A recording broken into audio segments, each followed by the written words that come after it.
Hello friends and welcome to our channel. So friends, आज हम बात करने वाले हैं अपनी भारतीय नागरिक सुरक्षा संहिता 2023 की धारा 26 के बारे में, जो इससे पहले सीआरपीसी में थी 32। तो जैसा कि हम लोग जानते हैं कि सीआरपीसी रिप्लेस होकर के हो गई है अब बीएनएसएस। तो बीएनएसएस की हमने सेक्शन नंबर 25 तक पढ़ लिया है। आज हम जो सेक्शन पढ़ने वाले हैं वो है हमारी बीएनएसएस की सेक्शन नंबर 26, जो कि बात करती है शक्तियों के बारे में। यानी कि सरकार या कानून किसी व्यक्ति को, किसी अधिकारी को जब शक्तियां प्रदान करती है तो वो किस तरह से प्रदान करती है, इसके बारे में ये बात करती है। मोड ऑफ कन्फरिंग पावर्स, यानी कि शक्ति प्रदान करने का तरीका।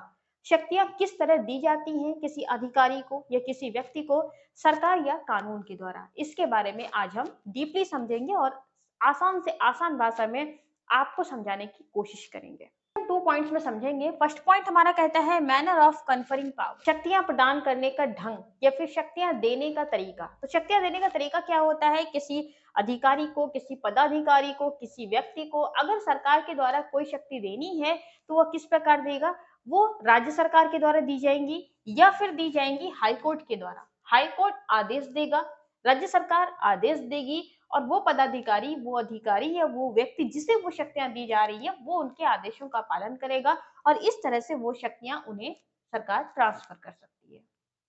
अब अगर सरकार किसी को शक्ति देती है तो वो कैसे देगी? नाम से देगी, पद से देगी या फिर समूह से देगी। किसी के नाम से उसे उसे वो आदेश दिया जा सकता है या किसी पद से दिया जा सकता है या फिर किसी समूह को दिया जा सकता है। जैसे एसडीएम, जैसे हमारे डीएम है, एसडीएम है, उन्हें किसी की गिरफ्तारी का आदेश दिया जा सकता है, उन्हें किसी चीज की जांच करने का आदेश दिया जा सकता है या फिर उन्हें कुछ विशेष अधिकार दिए जा सकते हैं। फिर उन्हें कुछ विशेष अधिकार दिए जा सकते हैं कि वे आदेश वो जनता को दे सकते हैं। तो इस तरह से किसी व्यक्ति के नाम से, पद से या उसके समूह के नाम से सरकार उन्हें शक्तियां प्रदान करती है। नंबर 2 हमें कहता है when this power becomes effective, यानी कि ये जो पावर जब दे दी जाएंगी किसी अधिकारी को, किसी व्यक्ति को, ये कब इफेक्टिव होंगी? ये इफेक्टिव तभी होंगी जब तक उसे सूचित ना किया जाए, यानी कि लिखित तौर पर जब तक उसे ये चीज बताया ना जाए, दिया ना जाए, तब तक वो उस पावर का यूज नहीं कर सकता। जैसे डीएम या एसडीएम को किसी चीज की जांच करने के लिए आदेश दिया जाए कि इस केस की वे जांच करें, तो डीएम तब तक उस चीज की जांच नहीं कर सकते जब तक उन्हें लिखित तौर पर वो आदेश नहीं मिल जाता।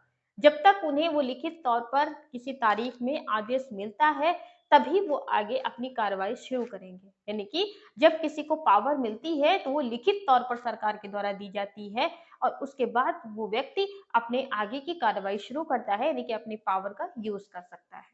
सो फ्रेंड्स, ये थी हमारी बीएनएसएस की सेक्शन नंबर 26, जो कि शक्तियां प्रदान करती है, यानी कि आधिकारिक तौर पर किसी व्यक्ति को, किसी अधिकारी को, किसी पदाधिकारी को शक्तियां प्रदान करती है। सो फ्रेंड्स, अगर ऐसी ही कानूनी समझ वाली वीडियोस आपको अच्छी लगती हैं, आपको पसंद आ रही हैं, तो प्लीज कमेंट करके हमें जरूर बताएं आपको हमारी कोशिश कैसी लग रही है।